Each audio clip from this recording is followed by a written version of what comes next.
আমাদের এই দুনিয়ায় কতদিন অবস্থান হবে এর একটা মেয়াদ আছে না নাই? আছে।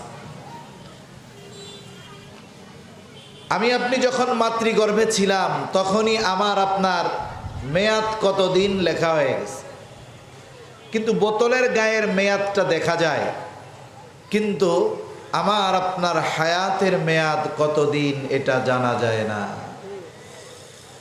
আমাদের প্রত্যেকেরই একটা নির্ধারিত সময় আছে, নির্ধারিত একটা মেয়াদ আছে, এটা অজানা। কিন্তু ওই মেয়াদ যখন ফুরিয়ে যাবে, সময় যখন ফুরিয়ে যাবে, তখন আমি সুস্থ থাকি আর অসুস্থ থাকি, আমি বৃদ্ধ হই আর যুবক থাকি, আমি কিশোর হই আর যুবক হই, আমার বয়স 15 হোক আর 40 হোক আর 50 হোক, এটা দেখা হবে না। মেয়াদ শেষ তো এক মুহূর্ত এই দুনিয়াতে অবস্থান করা যাবে না।